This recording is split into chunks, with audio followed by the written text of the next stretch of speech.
Sawadee-kap. Hello and welcome to Daily Wisdom, Walking the Path with the Buddha. Today is our group learning program and we're in Volume 1, Chapter 24. This chapter is titled Misunderstandings of Gotama Buddha's Teachings. This is where I'm going to share with you 9 individual misunderstandings that are very common in the world. And this is going to help you to be able to understand the path to enlightenment. When you're learning and practicing the teachings, it's helpful to be able to understand that because of impermanence, there's been a lot of changes and modifications to what people are claiming are the teachings of the Buddha. So over the last 7 months, I've been sharing teachings with students, be able to help them to understand what are the teachings of the Buddha. And now what I'm going to be doing after our meditation is helping you to understand some of the misunderstandings. So I'd like to welcome all of you, whether you're joining for the first time or you've been joining regularly, and at the same time invite you to join for meditation. I'm going to start with some chanting to ease us into the meditation. Then I'm going to come in with some guidance. Then there'll be a period of time where it'll just be quiet and we're meditating together. And we'll come out of the meditation with some more chanting. And then that's where I'll start today's class, helping you to understand some of the misunderstandings in the world around the teachings of the Buddha. Arahang Samma Sambuddho Mahakava Otang Mahakavanang Apivateyami Sawakato Mahakavata Dhammo Dhammang Namasami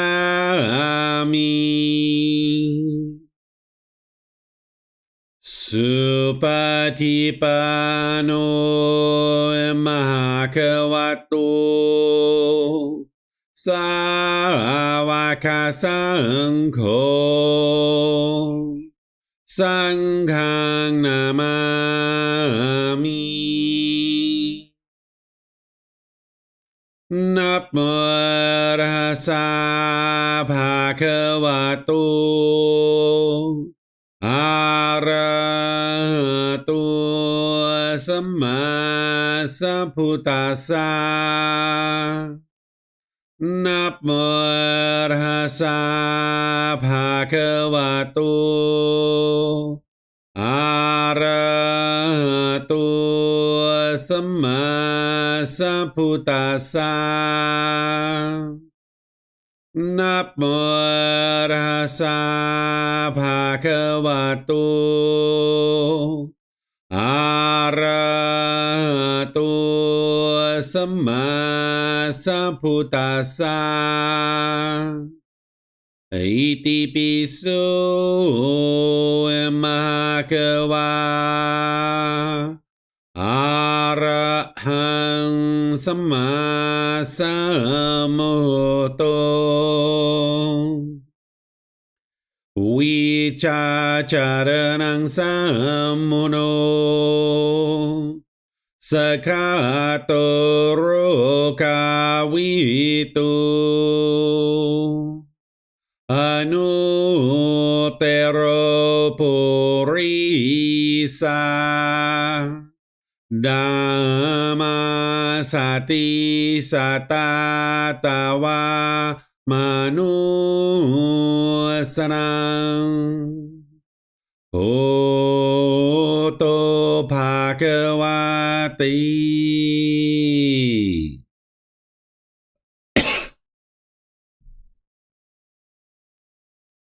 Okay, with the lower body and hands and arms comfortable, and the upper body erect, just close the eyes and start breathing in through the nose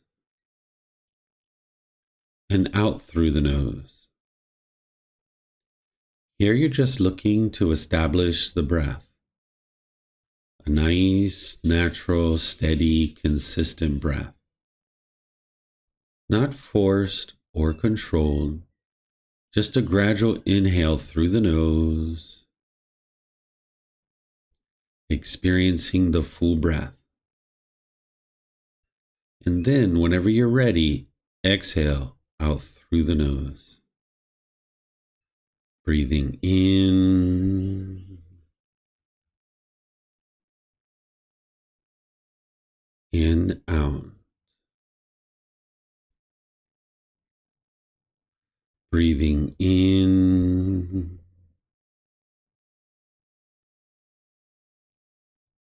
and out.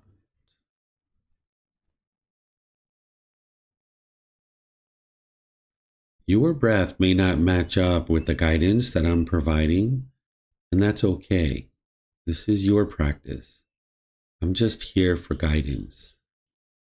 You can use this voice as a reminder that whenever you get to the next inhale, breathe in naturally through the nose, developing a nice, natural, steady, consistent breath. And then whenever you're ready, exhale out through the nose, experiencing the full breath. Breathing in and out. Breathing in and out. With the breath well established, start fixating the mind on the breath, either the sound of the breath coming into the nose or the sensation of air moving over the skin into the nose. The breath is the present moment. Fixate the mind on the breath, the present moment. Breathing in and out. Breathing in and out. With the mind fixated on the breath, whenever you notice that it moves off the breath, cut that off, let it go, and come back to the breath, the present moment. No need to observe the thought, label it, judge it, analyze it, or even try to figure out where it's coming from. Whenever you notice that the mind is moved off the breath, cut that off, let it go, and come back to the breath, the present moment. Breathing in and out. Breathing in and out.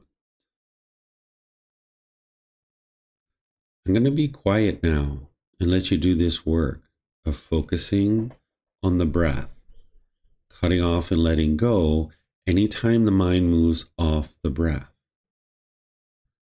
You have nowhere to go. There's nothing to do. No one needs you right now. This is your time to focus on the breath. Breathing in and out.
อะระหังสัมมาสัมพุทโธมหะกวา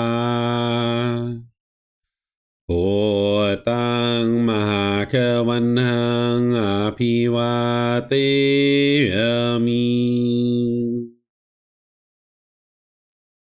สวากขาโตมหะกวตาธัมโม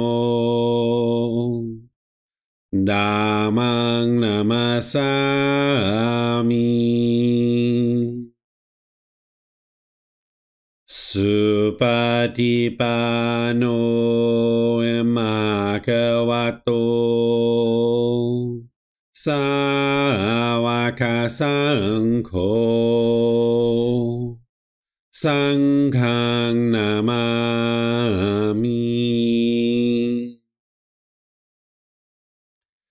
นะโมตัสสะภะคะวะโตอะระหะโตสัมมาสัมพุทธัสสะนะโมตัสสะภะคะวะโตอะระหะโตสัมมาสัมพุทธัสสะ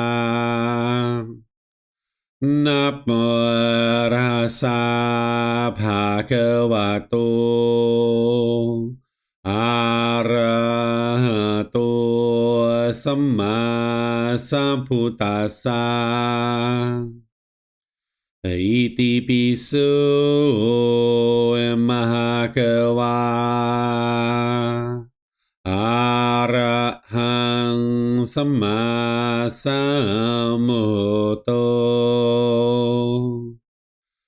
วิชาจารณังสัมมุโนสกาโตโรกาวิโต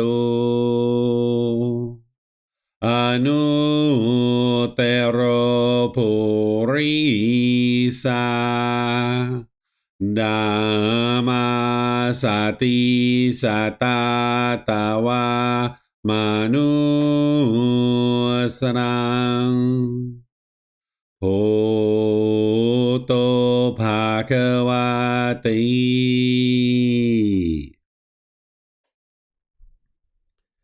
Okay, if you guys would like to slowly make your way out of meditation, once again, I'd like to welcome all of you, whether you're joining for the first time or you're joining regularly. Our class today is chapter 24 of our book, Developing a Life Practice, The Path That Leads to Enlightenment. This chapter is titled Misunderstandings of Gotama Buddha's Teachings. Essentially, what I've been doing is over the last 7 months, sharing teachings with students about how to actually get to enlightenment in our group learning program, Developing a Foundation. And this is about the 7th or 8th time that I've taught this entire program. Here at the end of the book and at the end of the program, I'm helping students to understand various misunderstandings that you're going to see in the world related to the teachings of the Buddha. Because it's one thing to learn the teachings of the Buddha and understand them and start developing those and integrating them into your life to be able to start experiencing the benefits of the mind moving to this peaceful, calm, serene, and content mind with joy through cultivation of wisdom. But it's a whole nother thing when you're going out into the world and you might be seeing other people that are doing things that are referred to as Buddhist or from the Buddha, when in reality, he didn't actually teach these things. It can be very confusing if you're reading books or you're on social media or you visit any kind of Buddhist centers, because you're going to see a whole litany of things that are misunderstandings of the teachings of the Buddha. The original teachings of the Buddha are in the Pali Canon. This is 45 large volumes of books that are very thick, that are about 4 inches, 5 inches thick. And this is what we have in terms of the largest, most complete collection of the teachings of the Buddha. If it's not there, then anything that people are sharing is just hearsay. But that Pali Canon doesn't have everything that you need in order to get to enlightenment. There's other things that you would need besides just what's in the Pali Canon. It's all about cultivation of wisdom and training the mind. The Buddha never taught any rites, rituals, ceremonies, and worship. But what you'll see when you show up to some of these Buddhist centers is rites, rituals, ceremonies, and worship. So I'm going to share with you guys a little bit of history of how the teachings of the Buddha spread throughout the world and the state of where we are with his teachings. And then I'm going to go into 9 specific misunderstandings that you're going to frequently see in the world related to his teachings. And if you didn't understand these things, it would hinder you from being able to get to enlightenment. Just like always, as we go in our class, you're more than welcome to ask any and all questions. You can put that into Facebook, YouTube, or Zoom. In the comments section, I'll be able to see that. Or in Zoom, you can raise your hand electronically and ask any and all questions that you like. So as I mentioned, let's first talk about the types of teachings that you're going to see in the world that are being attributed to the Buddha. There's 3 main schools or 3 main traditions. There's the Theravada tradition, Mahayana tradition, and the Vajrayana tradition. The Theravada tradition, what Theravada means is teachings of the elders. This is considered to be the form of teachings that is closest to what the Buddha taught during his lifetime. He died in 483 BCE, and then from there, his teachings really flourished in the world for about 500 years, and they were being spread all throughout the world at different times. This tradition of Buddhist teachings is primarily hosted in South and Southeast Asia. So you're going to see these teachings in Sri Lanka, Myanmar, Cambodia, Laos, Thailand, southern Vietnam, and places like this. And in reality, these teachings have been spread all throughout the world. The Theravada tradition looks to the Pali Canon as being the original source of Gotama Buddha's teachings. This is the largest, most complete source of the teachings of the Buddha. But then, after the Buddha died, about 500 to 1,000 years later, there were other traditions that kind of morphed and changed and spawned and kind of branched out on their own and started doing things that the Buddha didn't necessarily teach. There's something called Mahayana Buddhism, which is primarily hosted in East China, East Asia, which is actually China. This Mahayana tradition, they've actually changed several things in the teachings of the Buddha. And whether these things were overtly changed or maybe inadvertently changed over the years, this is something that, we don't necessarily know, but we definitely can see that what is being taught there is away from what the Buddha taught, because you see rites and rituals and ceremonies and worship. You even see prayer and Mahayana tradition. So this particular tradition, it's not what the Buddha actually taught, and it's not sharing the original teachings of the Buddha based in the Pali Canon. And then about 1,000 years after the death of the Buddha, you have something called Vajrayana Buddhism, which is primarily hosted in Tibet, Bhutan, Mongolia, and the Russian Republic of Kalmykia. And this tradition really moves really far away from what the Buddha taught. You see various rites, rituals, ceremonies, and worship. You see a lot of those things. You see worship of deities, prayer, and things of this nature.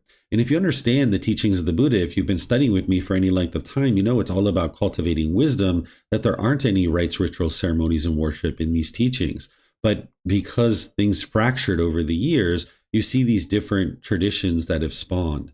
And there was only one Buddha, so you can't say that there's actually 3 Buddhisms. Even though I list it as Theravada Buddhism, Mahayana Buddhism, and Vajrayana Buddhism, there can only really be one path that was taught by the Buddha. There can't be 3 or 4 or 5 different paths. There was just one path that he taught.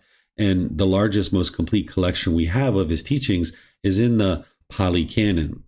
So this center here, this map, it's not meant to be an accurate map, but it just kind of shows the focal point of where Siddhartha Gautama was, which is kind of northeast India, and then the teachings kind of spread from there. We know that the teachings came down to Sri Lanka, and then they made their way over to Thailand. So this map doesn't actually show that. They came into Thailand about 800 to 1200 years ago, and when the teachings were being spread, it wasn't like on Friday there was a countrywide announcement that on Monday we're going to be up and running on Buddhism 2.0, and everybody just cut away everything that they were doing and then moved to Buddhism 2.0, right? Instead, people kind of slowly integrated what they were learning from Buddhist teachings into what they were currently doing. And in Thailand, they were already practicing certain folk traditions.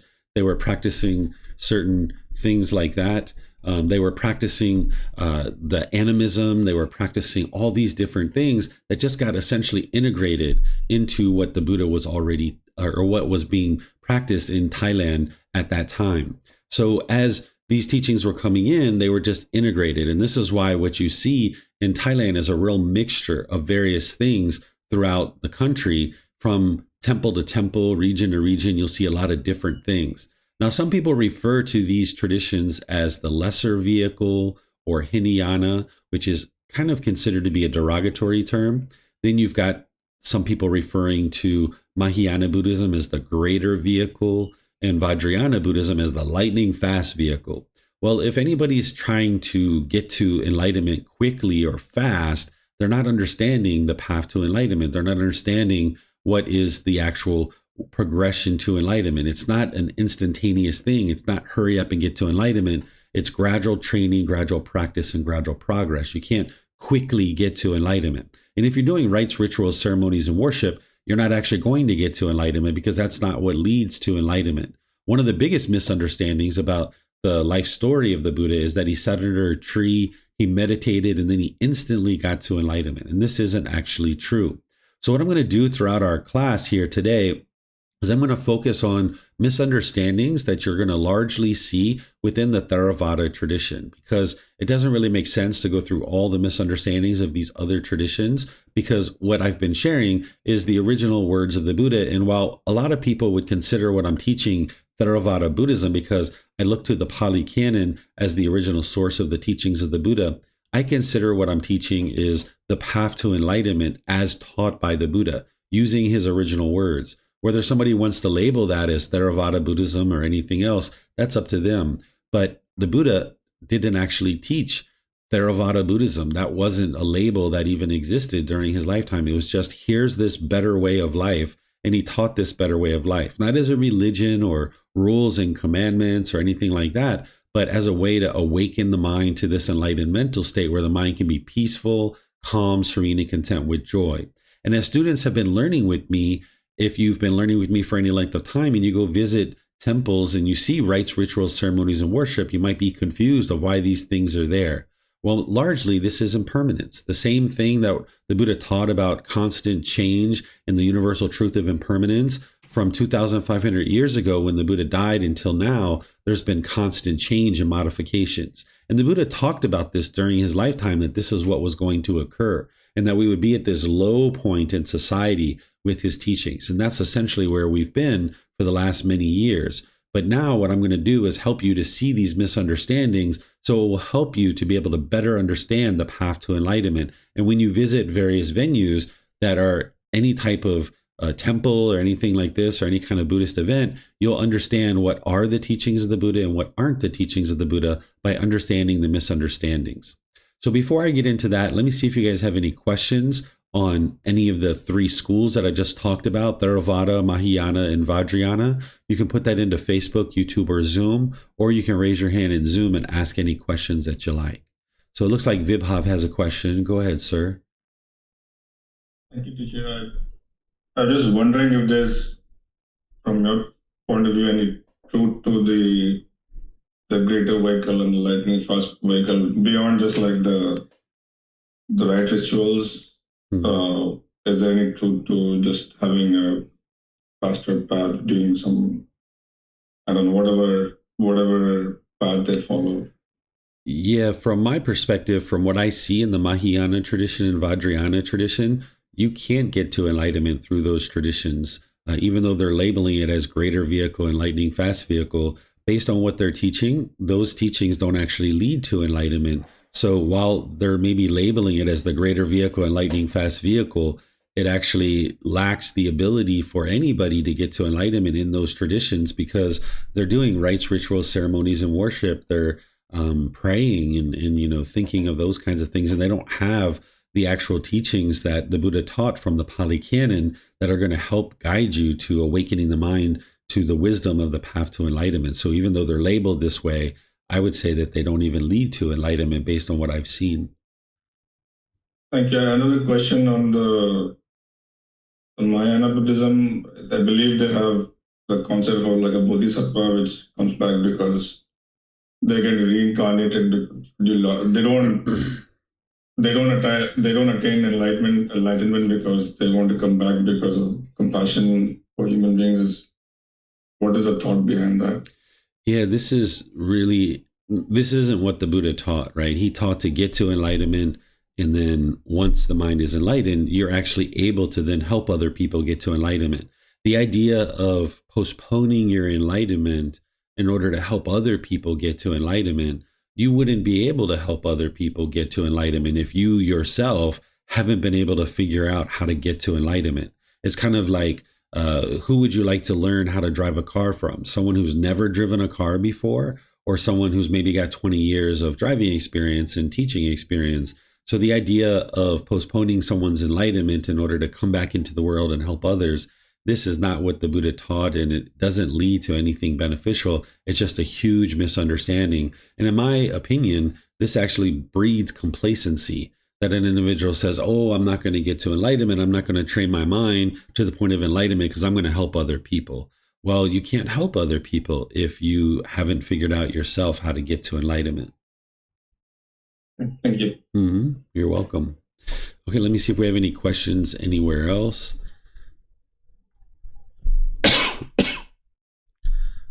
Sorry for being sick. I'm getting ready to travel today back to Chiang Mai, and I got sick just in time to travel. Let's see. I don't see any questions anywhere else. So I'm going to move into some misunderstandings. And like I mentioned, most of these are from the Theravada tradition, because if you're going into any temples and you're interested in participating in any community events, you might actually see some of these things. So I'm going to share with you 9 different things that are misunderstandings. And at the end of each 3 things, I'll pause and see what questions you guys have. This first one, in Thai, we refer to it as Gotama. We might refer to this as pouring water ceremony. What this is that if you go to an ordained practitioner or teacher and you make an offering of food, clothing, shelter, medical care, some kind of resource or something, after you make your offering, they might gesture to go get this little urn of water in this little bowl. And while you're pouring this water out slowly, the ordained practitioners are usually chanting. And as they're doing this, the thought is that you're transferring whatever benefits that you've acquired through making your offering to somebody else, typically your dead relatives.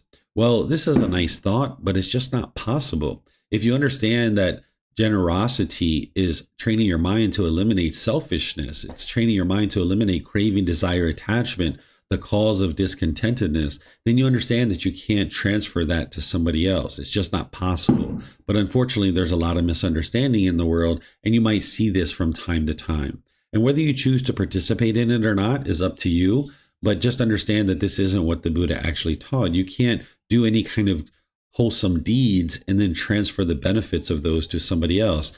It's only you that can create Gama for yourself. And each individual person is making decisions that's creating certain results for themselves, either wholesome or unwholesome results. So even though these pouring water ceremonies are done, it's actually misleading people to think that somehow they can transfer their good deeds to somebody else. So essentially what you might see is mom and dad are doing unwise and unwholesome things in the world. And they're like, that's okay. When I die, my children are going to transfer some good deeds to me, and then everything will be just fine. So again, it breeds complacency, and it is promoting wrong view, not understanding what is actually truly occurring, which is the natural law of Gama, of cause and effect. So this is something that you'll see in many different venues. Then you might actually see something that we refer to in Thai as Namon. This is maybe translated as sacred water or blessed water, that in a certain event that there's ordained practitioners who will prepare this water. They will dip this device into the water, and then they will sprinkle it around on the people that are in that area. And the thought is that if this water lands on you, that there's, some kind of special thing that's going to occur for you. Well, again, this is promoting wrong view, and it's not what the Buddha taught. The Buddha actually taught during his lifetime about this very thing because it was going on during his lifetime too. And he explained that this isn't what would lead to enlightenment, that he chooses not to actually do this. And the idea of an individual, a human being, taking a bowl of water and somehow making it sacred and now sprinkling this water around on other people, and it's going to actually somehow produce some kind of magical benefit. It takes a certain amount of ego to think that way, that you have the power to take just plain old water and you're going to somehow bless it and make it special and now sprinkle it on other people, and that's somehow going to help people to do something better. Well, this isn't what the Buddha taught, and he talks about this during his lifetime in terms of sprinkling this water on building sites or land or other places like this on human beings. He talks about how he doesn't do this because, again, it promotes wrong view. Then if you go and visit certain people, maybe like at a temple or something like this, like maybe ordained practitioners, they might tie a string on your wrist. This is something called sai sin, and this might translate as sacred thread. And the thought is that if you have this conversation with this ordained practitioner and then they tie this sacred thread on your wrist, that this is somehow going to create something special for you. Again, this isn't what the Buddha taught. This is a rite, ritual, ceremony, and worship. So these three things are promoting wrong view, and it's not leading an individual to what the Buddha actually taught, which is cultivation of wisdom. During the lifetime of the Buddha, there were Brahmin. These Brahmin were Hindu priests, and they were doing rites, rituals, ceremonies, and worship. You were born into this family, and this was like 15% of society were born into this Brahmin family. And it was thought that if you were born into this family, that you were a special person, you were a holy person. And now you were able to do ceremonies for others that is going to produce some kind of benefit for them. So the common people, the other 85%, were taught that you had to go to these Brahmin in order to pay them to do some kind of ceremony on your behalf. So say if you were sick, you might go to this person and ask them to perform a ceremony. Or maybe your children were having difficulties in certain parts of life. You might go to these people, pay money. They were going to do a ceremony and your life was supposed to get better. Well, the Buddha knew that this wasn't true because everything that you experience is based in the natural law of karma, of cause and effect, or action and result. Certain decisions you make, either wisely or unwisely, are going to lead to either wholesome or unwholesome results. And these Brahmin would sometimes study with the Buddha because they were also teaching a little bit of moral conduct. So during the lifetime of the Buddha knew that these Brahmin weren't actually doing the things that it would take in order to guide people to an improved way of life. So nowadays, 2,500 years later, the very people who are supposed to be the deepest practitioners, the ordained practitioners, have become the Brahmin, where they're actually performing rites, rituals, ceremonies, and worship for a fee that people will go to an ordained practitioner, they will give them some money, and then there's some fee that is paid to them for this, and then there's some ceremony that is done as a result of this. And then you're supposed to go home and your life is going to get better.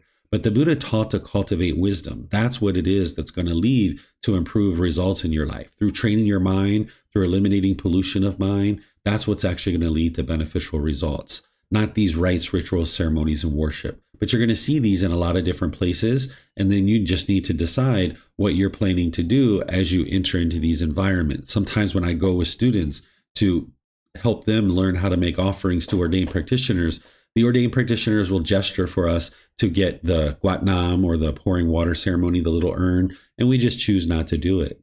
So it's really up to you how you choose to practice. So let me know if you guys have any questions here on any of these three. You can put that into Facebook, YouTube, or Zoom, or you can raise your hand in Zoom and ask any questions that you like. Looks like Vib has a question. Go ahead, sir. Thank you. So I was wondering if going to temples where they are performing rites, ritual ceremonies is a wise thing to do. It's really up to you. You know, some of these places, they have a lot of community. They have events that you can meet other people. But if they're doing rites, rituals, ceremonies, and worship, then you know that there's nobody in that community that's even in the first stage of enlightenment. So anything that you learned there isn't necessarily going to be the truth because they don't even have the wisdom of the first stage of enlightenment. And the Buddha teaches us to support places and individuals who are in one of the first, second, third, or fourth stage of enlightenment. So for me, if it was me, I wouldn't go to those places because I know that anything that's coming out of there is going to not be accurate and not be the truth. But whether someone else chooses to do that or not, it's up to them. Okay, so I'm going to move on to the next three. There's ordained practitioners in the world since the lifetime of the Buddha. They're referred to as bhikkhus and bhikkhunis. The bhikkhus are the males, the bhikkhunis are the females, and these individuals are oftentimes taught that they are above household practitioners. And if you why to an ordained practitioner, oftentimes they won't why you back. They won't show respect back. Because if you're putting your hands together and bowing, this is a way to show respect to somebody. And if you do this to an ordained practitioner, they oftentimes won't do it back to you. Well, if you've been taught to why people and show respect in that way, you need to be able to do that based on your own choices and your own decisions, and not because you want something back from the other person. This should be your practice that you're choosing to show respect and gratitude to other people. And whether somebody else chooses to do that back to you or not, it's up to them. You would like to cultivate your mind to the point where your practice isn't dependent on what other people choose to do or not do. But sometimes ordained practitioners are studying with me, or sometimes my students come in contact with ordained practitioners. So I put this into the book because there's something that's going on with the ordained practitioners that is actually hindering them from getting to enlightenment. They're being taught that they're above household practitioners and that household practitioners are below them. Well, the Buddha taught to eliminate the ego, where you don't measure and compare, and you don't put people above you and below you. This is like having a pecking order, like in the animal realm. So nowadays, some people have put the ordained practitioners up really, really high. And now the ordained practitioners are being taught not to respect the household practitioners and not to show respect through whying. And a lot of them won't actually why back. So when I'm around when I'm around ordained practitioners, I why them because that's my practice. And whether they choose to why me back or not is up to them. So here, I'm sharing this with you because as a household practitioner, if you choose to why ordained practitioners, it's important to understand impermanence, that some people will why you and some people won't.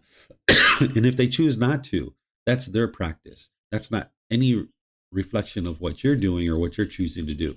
But if you're an ordained practitioner and you're learning with me, I would like to encourage you to look at your practice more closely and realize that you're not above other people, and this is just hindering you from getting to enlightenment because of the conceit that's in the mind. I'm going to share with you some words of the Buddha on this so you can see that the Buddha didn't teach that ordained practitioners are above household practitioners. This is not what the Buddha actually taught, but unfortunately this has made its way into the ordained community. So here's some words of the Buddha where he's talking about how gain, honor, and praise are an obstacle even for an arahant. He says, monks, gain, honor, and praise, I say, are an obstacle, even for a monk who is an arahant, one with taints destroyed. So what he's saying here is that this gain, honor, and praise is an obstacle for an enlightened being, one with taints destroyed, meaning that their pollutions of mind have been eliminated. When this was said, the Venerable Ananda asked the master teacher Gotama, why, Venerable Sir, are gain, honor, and praise an obstacle, even for a monk with taints destroyed? So his students like, hold on a second. If an individual is enlightened, why would gain, honor, and praise be an obstacle for them? Because they're already enlightened. Their mind's already enlightened. Their mind's peaceful and joyful. So Ananda's kind of confused here. So then the Buddha goes on and he says, I do not say, Ananda, that gain, honor, and praise are an obstacle to his unshakable liberation of mind. So what he's saying is, I didn't say that once someone's enlightened, that gain, honor, and praise is an obstacle for them. Because by the time you get to enlightenment, your mind is unshakable. It's steady. It's calm. It's stable. So he's saying, I didn't say that it was an obstacle for that person, but I say they are an obstacle to his attainment of those peaceful dwellings in this very life, which are achieved by one who resides diligent, dedicated, and determined. So what he's saying is that this gain, honor, and praise, when people are praising you and honoring you, or if you're experiencing material gain, that this is an obstacle to your enlightenment if you allow it to obsess your mind. That's what he goes on with here. He says, so dreadful, Ananda, are gain, honor, and praise, so bitter, vile, obstructive, to achieving the unsurpassed security from bondage or enlightenment. Therefore, Ananda, you should train yourselves thus. We will abandon the arisen gain, honor, praise, and we will not let the arisen gain, honor, and praise persist, obsessing our mind. Thus should you train yourselves. So you can't control what other people choose to do or what they choose not to do. All you can do is control your own mind. As you become more and more enlightened, people are going to honor you. People are going to praise you. People are going to maybe attempt to put you up high. but you need to remain humble. And that's what's going to actually help you to be able to get to enlightenment. Whereas if you become conceited and boastful and arrogant, you're not going to be able to get to enlightenment.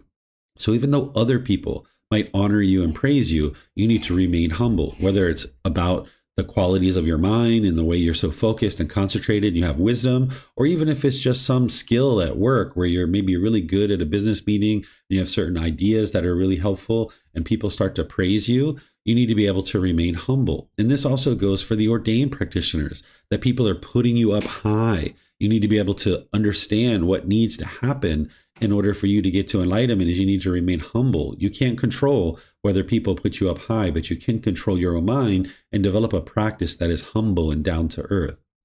Here's another teaching from the Buddha on this same kind of topic.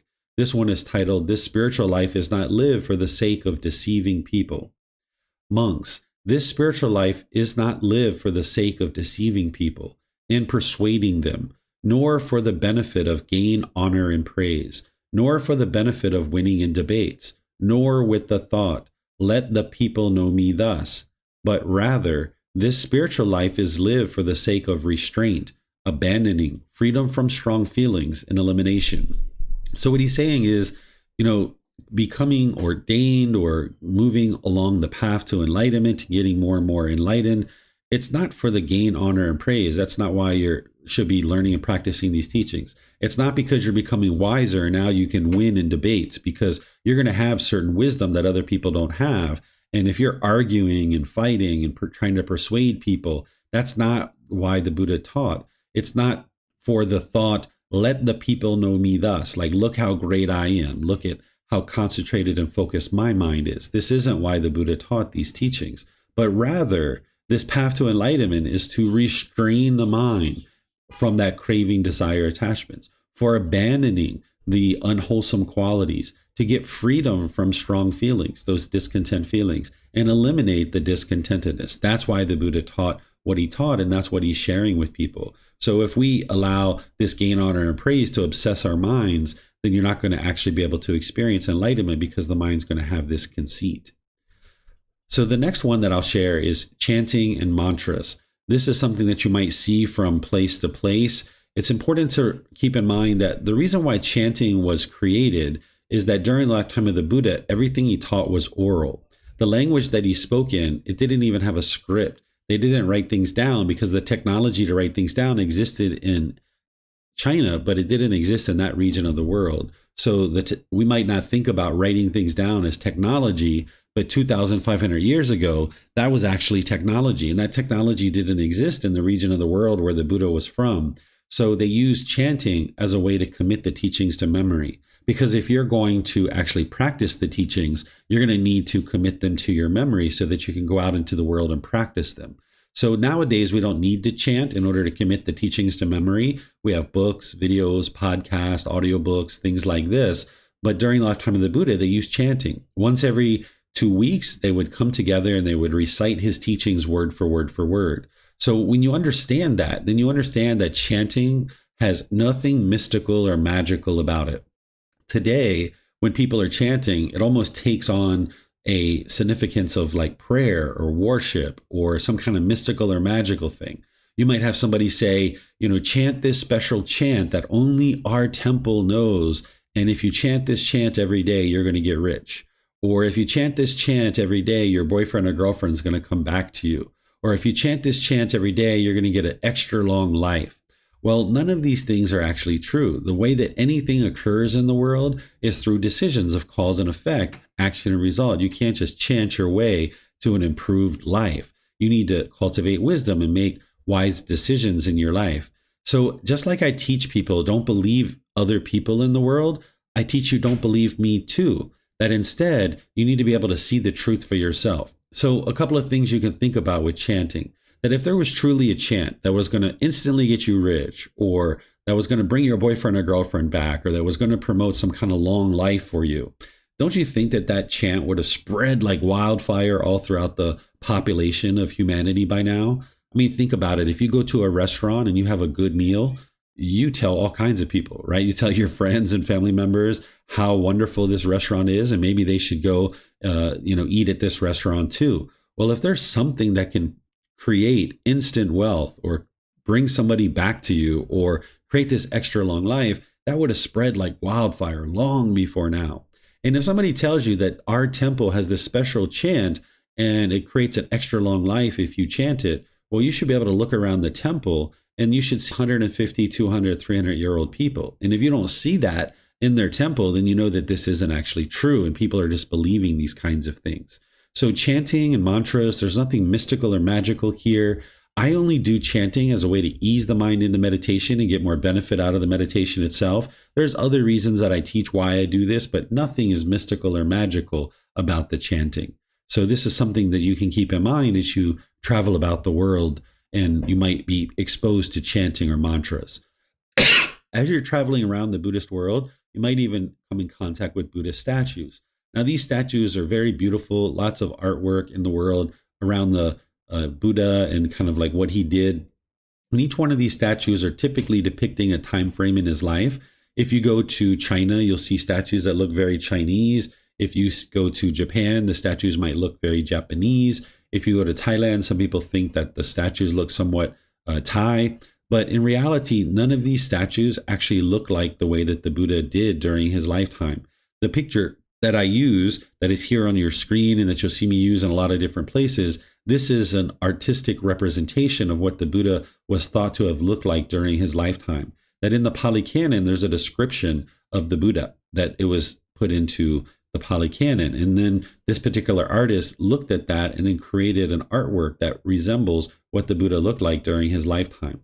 So you're going to see these various statues in the world. And not only will you see these statues, but you're going to see people maybe praying to them or feeding them or worshiping them. And if that's what they choose to do, that's their choice, that's their practice. But those things aren't what's going to lead to your enlightenment. During the lifetime of the Buddha, he never taught anybody to make a statue of him. It wasn't until about 200 years after his death that people started making statues of him. The people that were making statues didn't actually live during the lifetime of the Buddha, so they didn't know what he looked like. They actually came in contact with people from Greece, and the people in Greece were making statues of their gods. So the people who were practicing the teachings of the Buddha were like, who do we have to make a statue out of? And they started making statues that what they thought the Buddha actually looked like. So that's why the statues that we have aren't actually what the Buddha looked like. And there isn't any worship of these statues, feeding these statues. Some people will tell you the spirit of the Buddha is in those statues, and this isn't actually true. And thinking that way is, again, promoting wrong view, and it's just going to lead you down a path where your mind isn't able to actually get to enlightenment because of the way that it's misunderstanding the natural law of karma and right view. So let me know what questions you guys have here on any of these. You can put that into Facebook, YouTube, or Zoom.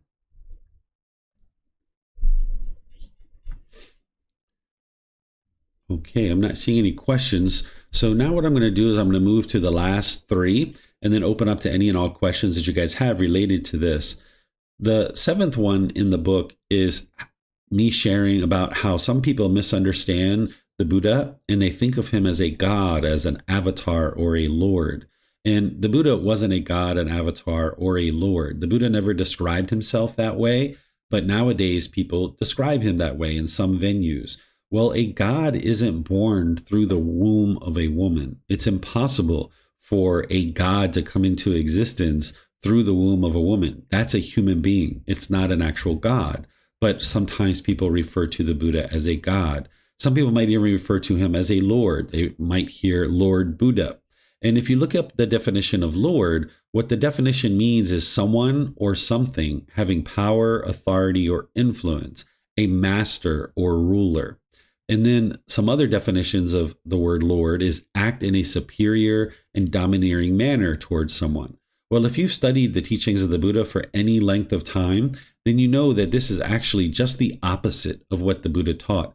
He didn't teach that he had power or authority. He wasn't a ruler. He wasn't domineering and superior. That's not what he actually taught. So if people go around and they describe Gotama Buddha as a lord, then this is going to hinder people from understanding what the Buddha actually represented and what he was actually teaching. And then also, if people who are in the world who haven't been exposed to the teachings of the Buddha, maybe they've been exposed to Christian teachings where they think of Jesus Christ as the only Lord and Savior. Well, if we refer to the Buddha as Lord Buddha, they won't be interested in learning and practicing the teachings that are actually going to help them in life to be able to get to this enlightened mental state. So by referring to the Buddha in the way that he referred to himself and what we know to be true, this is going to make his teachings much more accessible to a wider and wider audience. So during his lifetime, they referred to him as the Tathagata, which means the one who's discovered the truth or the one who shares the truth. Some people refer to him as Master Teacher Gotama. Some people refer to him as Master Teacher or just Monk Gotama. There are many different ways that people refer to him. Even nowadays, some people refer to him as the Buddha. So whatever you do, it's up to you. But I don't encourage you to refer to him as Lord Buddha, because this is going to confuse people of what the Buddha actually is, which is a human being and a teacher, someone who's sharing the wisdom of the natural laws of existence that you can independently verify, and you can awaken the mind to enlightenment. Then some people might describe having blessings as part of the teachings of the Buddha. They might say, may the triple gem bless you, or may the Buddha bless you. Well, there was never a time in the teachings of the Buddha where he blessed people, because if you look at what blessings mean, is it means God's favor and protection, a prayer asking for God's favor and protection. This isn't what the Buddha actually taught. He taught you to learn and grow and develop and train your mind, eliminate pollutions from the mind, and this is what's going to produce the peace and the joy in the mind. So there's no such thing as a blessing in the teachings of the Buddha. And the idea that a human being can bless another human being, again, it takes a certain amount of ego and arrogance and conceit to think that you can lay your hands on somebody, or you can say a couple of words or something like this, and somehow you've just blessed somebody. There's an enormous amount of ego to be able to think that way. So the Buddha never actually blessed anybody, and you won't see this in his teachings, but sometimes you'll hear people nowadays saying, may the triple gem bless you, or may the Buddha bless you, and this isn't what the Buddha actually taught. And then lastly, you might have some people that refer to you as a Buddha, or that you have Buddhahood, or you can attain Buddhahood, or that you have Buddha nature. And this is a big misunderstanding of the teachings, that a Buddha is a very unique and rare individual that exists in the world. A Buddha is an individual who's gotten to enlightenment by themselves without the help of any teachers or any guides. They then dedicate the rest of their life to sharing those independently discovered teachings with countless people. And countless people get to enlightenment during that person's lifetime. Then they preserve their teachings in such a way that countless more people get to enlightenment after their death. And a Buddha is very rare in the world. You can get to enlightenment, but you're not going to fulfill those criteria. And there's other criteria too of what makes a Buddha a Buddha. Like a Buddha has a deep, deep memory to remember all the details, primarily of this life and previous lives as well, that they essentially have this deep memory to be able to collect up many different wisdom that they have acquired over multiple lifetimes. And that's what allows them to actually get to enlightenment by themselves without the help of any teachers or any guides, as they've been accumulating certain wisdom over multiple lifetimes. So a Buddha is very rare in the world. So you're not a Buddha. You can't attain Buddhahood. You don't have Buddha nature, but you'll hear other people that are describing it this way. But the Buddha never actually said that. In fact, here's his words where he's sharing how rare it is that a Buddha exists in the world. This is referred to as the rare appearance of 5 treasures. Here he's talking to a student, which I can't pronounce his name, but we'll just say student. The appearance of 5 treasures is rare in the world. What 5? 1. The appearance of a Tathagata, an Arahant, a perfectly enlightened one, is rare in the world. So right there, you can see that the Buddha is saying that a perfectly enlightened one, a Buddha, is very rare in the world. If everybody was a Buddha, then it wouldn't be so rare, would it? So you can see in the Buddha's own words, and he goes on here and he says, a person who can teach the teachings and discipline proclaimed by a Tathagata is rare in the world. When the teachings and discipline proclaimed by a Tathagata has been taught, a person who can understand it is rare in the world. When the teachings and discipline proclaimed by a Tathagata has been taught, a person who can understand it and practice in accordance with the teachings is rare in the world. And a grateful and thankful person is rare in the world. Student, the appearance of these 5 treasures is rare in the world. So you can see that the arising of a Buddha and appearance of a Buddha in the world, it's very rare. So not everybody is a Buddha. And if somebody went around thinking that they were a Buddha without actually knowing what a Buddha is and knowing how rare it is and being able to actually fulfill those criteria, this would be one's mind's own ego. So a Buddha arising in the world is very rare. And a Buddha isn't going to go out into the world and proclaim to so many people that they are an actual Buddha. But instead, people can discover, if they understand what a Buddha is that a person is a Buddha or not. But the ability of an individual who is a Buddha to share teachings that help all of humanity isn't dependent on whether people know that that person's a Buddha or not. A Buddha's teachings are independently verifiable and created in such a way that individuals don't need to know that the individual is a Buddha in order to benefit from those actual teachings. A Buddha can actually be more beneficial to the world with people not knowing that he's actually a Buddha. Because if everybody knew who a Buddha was, they'd probably be on their best behavior when they're around this person. One of the powers and strengths of a Buddha is that they can observe the quality of their student's mind, and then they can offer them teachings that will actually help them in order to get closer and closer to enlightenment. Whereas if individuals were on their best behavior around a Buddha, then the Buddha wouldn't be able to actually use that special ability that they can observe the quality of their student's mind and then provide teachings that are going to actually help them. So getting to enlightenment as an enlightened being, you'll be plenty pleased. You don't need to think of that as you being a Buddha, because as you see, a Buddha is very rare in the world. So let me know if you guys have any questions here. You can put that into Facebook, YouTube, or Zoom, or you can raise your hand in Zoom and ask any questions that you like.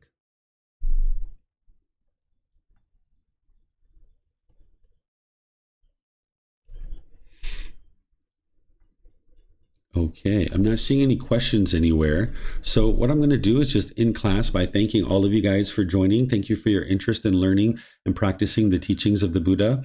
Next week in our class on Sunday, I'm going to be covering the frequently asked questions section of the book. There's 11 things there that students frequently ask, so I'm going to be discussing those as part of our class. On Wednesday, I'm going to be doing meditation and then opening up to any and all questions that you guys might have. And then, of course, we have the Pali Canon and English study group and other things like this that are coming along, various classes. Once I get back to Chiang Mai, I'll be teaching at the temple again. And there's the restart of the group learning program, which is happening on October 20th. And for some people, that might actually be the 19th, depending on which class you attend, whether it's the morning class or the evening class. But nonetheless, we're going to be starting the group learning program from the very beginning on October 20th. So thank you all for joining. Thank you for everything that you do to be able to learn and practice the teachings, and be diligent to practice those. And if you need any help, feel free to reach out. I'm here to help you. Have a very lovely and wonderful rest of your day. Take care. Sawadee Kap.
Thank you again for watching. Enjoy your meditation.